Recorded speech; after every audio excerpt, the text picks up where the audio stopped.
आवाज जनतेचा, लढा सर्वसामान्य जनतेच्या न्याय व हक्कांसाठी। नमस्कार।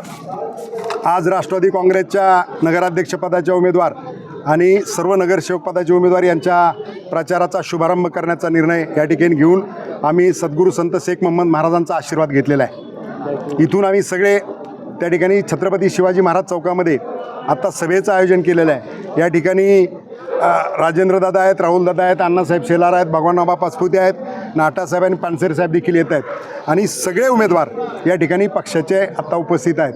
आम्ही या ठिकाणी सभेच्या माध्यमातून या ठिकाणी झालेल्या ज्या सभा आहेत, खरं तर मोहम्मद महाराज मंदिरात यापूर्वी झालेल्या सभा जर पाहिल्या तर इथे आत्ता जेवढे लोक आत आहेत तेवढ्या लोकांमध्ये सभा घेतल्या। खरं तर महाराजांच्या मंदिरात सभा घ्यायची का हा प्रश्नच असतो।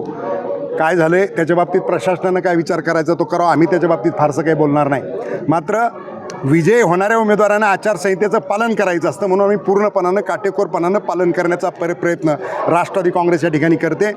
आमचा विजय, राष्ट्रवादी काँग्रेसचा विजय ही काळ्या दगडावरची पांढरी रेघ आहे आणि म्हणूनच खरं तर भारतीय जनता पार्टीला त्या ठिकाणी त्यांच्या मनातला उमेदवार बदलावा लागला, कारण राष्ट्रवादी काँग्रेसनं सगळ्यात अगोदर उमेदवाराची घोषणा केली आणि मग भारतीय जनता पार्टीला त्यांचा उमेदवार बदलावा लागलेला आहे। आणि दुसरी बाजू त्या ठिकाणी बाकीचे जे पॅनल आहेत त्याच्या बाबतीत जाहीर सभेतनं जे काय मांडायचं ते निश्चितपणाने मांडू, पण एक नक्की आहे की या निवडणुकीमध्ये लोकांना विकासाचा चेहरा पाहिजे। आदरणीय अजितदादांच्या नेतृत्वाखाली राज्यामध्ये जो विकास चाललेला आहे त्या पद्धतीचा गतिमान विकास या ठिकाणी या शहराचा व्हावा ही भावना या शहरातल्या नागरिकांची आहे आणि निश्चितपणाने ते नागरिक राष्ट्रवादी काँग्रेसच्या पाठीमागे भक्कमपणाने उभे राहणार आहेत याची खात्री आम्हा सगळ्यांना निश्चितपणाने आहे। अपघातानं विजय झाला आणि म्हणून कुठपर्यंत बोलावं आणि कोणावर बोलावं याचा विचार आमदारांनी त्या ठिकाणी निश्चितपणानं केला पाहिजे।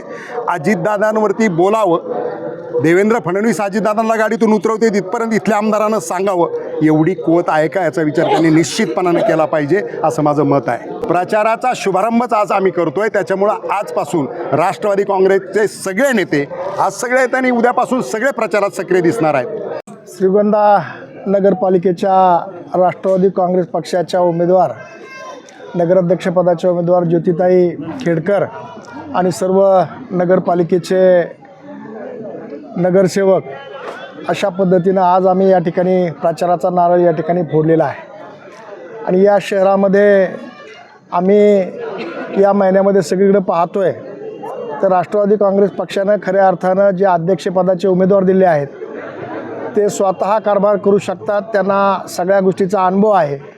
परंतु इतर पक्षाचा कोणताही उमेदवार हा खऱ्या अर्थानं अजूनही घराच्याच बाहेर पडलेला नाही। सामाजिक क्षेत्राची त्यांना कुठल्याही प्रकारची जाणीव नाही आहे आणि कुठल्याही प्रकारचं त्यांना सामाजिक कार्य नसल्यामुळं आज लोकांच्यामध्ये निश्चित स्वरूपामध्ये राष्ट्रवादी काँग्रेस पक्षाचे जे उमेदवार आहेत ते सगळे उमेदवार हे फ्रेश चेहरे या ठिकाणी दिलेले आहेत, तरुण चेहरे दिलेले आहेत आणि सर्वसामान्य लोकांच्या मनामध्ये असणारे उमेदवार आपण त्या ठिकाणी दिलेले आहेत।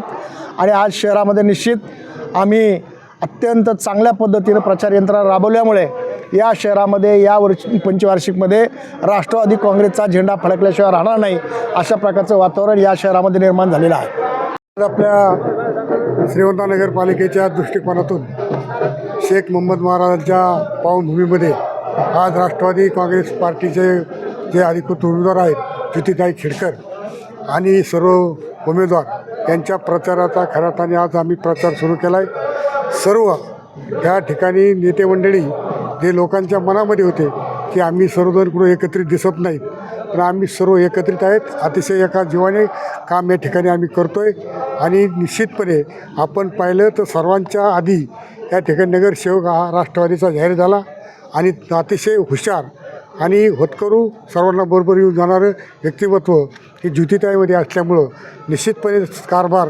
नगरपालिकेचा कारभार ते स्वतः करू शकतात। आता दोन्ही दादांनी सांगितल्याप्रमाणे समोर जर उमेदवार पाहिला तर मला वाटत नाही की स्वतः काम करणारा एकही नगराध्यक्षासाठी उमेदवार त्या ठिकाणी दिसत नाही।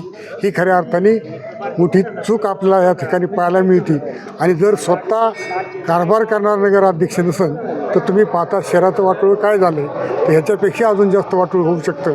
हीच या ठिकाणी निश्चितपणे मला सांगावं असं आहे, जर जे दिवे लावून बिबट्याची जर सोय करीत असतील, हे गेले 25-30 वर्षापूर्वी मी ऐकलं होतं की त्यांनी सांगितलं ते की बेलोंडी वन खात्याच्या जमिनीमध्ये त्या ठिकाणी बिबट्याचं स्पार्क, बिबट्या सफर हे त्या ठिकाणी सुरू करणार होते. आणि ती बातमी खऱ्या अर्थाने सगळीकडे पांगली. आणि ती बातमी तर मी तुम्हाला मुद्दा म्हणून सांगेन, ती बातमी बहुतेक सगळ्या बिबट्यांनी वाचली आणि सगळे बिबटे आपल्या तालुक्यात आलेत. त्याच्यामुळं सगळ्या तालुक्यात यांना बिबट्याचा बंदोबस्त करण्याचं काम करावं लागतं आहे. बिबटे आणले कोणी ह्याचा शोध खऱ्या अर्थाने घेण्याची गरज आहे. म्हणून आणि काल मला पाहिलं ते बिबट्याची शोध, आज बिबट्यानेच आपला तालुका हैराण झाला आहे. आणि काल मला कळलं की मी त्या आपल्या मोबाईलवरती पाहिलं, बबनदादा या ठिकाणी म्हणजे टायगर अभी जिंदा आहे. मला एक सांगा, आता बिबट्यानेच आपला तालुका हैराण झाला आहे आणि पुन्हा टायगर आल्यानंतर किती वाटलं होईल याची एकदा सगळ्यांनी आठवण करण्याची गरज आहे. मला वाटतं असं जर घडलं तर आपल्या तालुक्यात माणसं राहायची नाहीत, ही परिस्थिती निर्माण होईल. त्याच्यामुळे जनतेच्या कामावर बोला, काय करणार ते सांगा. आज बिबटेन, लांडगेन, कोल्हेन, कुत्रे कोण आहेत ही जनता ठरवणार आहे. त्याच्यामुळं अशा एवढ्या मोठ्या माणसांनी लांडगे कुत्रे बोलण्यापेक्षा आपल्याकडे उमेदवार नव्हते, आपणच सगळे कसे गोळा केलेत तेवढं सांगावं, एवढी विनंती करतो. आज या ठिकाणी राष्ट्रवादी काँग्रेस पक्षाच्या उमेदवार ज्योतिताई खेडकर यांचा प्रचाराचा नारळ आम्ही सर्व नेत्यांनी ह्या ठिकाणी उपस्थित फोडलेला आहे. आणि जोरदार पद्धतीने ह्या निवडणुकीला सामोरं जात असताना विकासाचा चेहरा म्हणून ज्योतिताईंकडे बघितलं जातं. आजपर्यंत त्यांनी नगरसेवक म्हणून, उपनगराध्यक्ष म्हणून ज्या पद्धतीने काम केलं आहे, एक आश्वासक चेहरा हा ज्योतिताईंचा आहे. त्याच्यामुळं निश्चित स्वरूपात श्रीगोंद्यातली आमची सर्वसामान्य जनता जी आहे ही ज्योतिताईंना निवडून दिल्याशिवाय राहणार नाही.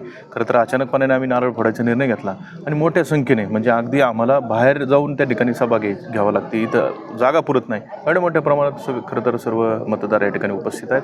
त्याच्यामुळं विजयाच्या बाबतीत आम्हाला कुठलीही शंका नाही. आम्ही सर्वजण एकत्रितपणानं जोरदार पद्धतीने या ठिकाणी राष्ट्रवादीच्या आमचे जेवढे सगळे उमेदवार आहेत हे निवडून आणण्याचं आम्ही सर्वजण मिळून काम करणार आहोत. विकासाच्या बाबतीत जे शहराच्या सर्वांगीण विकासासाठी जे धोरण आम्हाला घ्यायचे ते आम्ही सर्वजण एकत्रितपणाने घेणार आहोत. नवनवीन घडामोडी आणि सत्य बातमी पाहण्यासाठी आजच आमच्या YouTube चॅनलला सबस्क्राईब करा, शेअर करा आणि लाईक नक्की करा.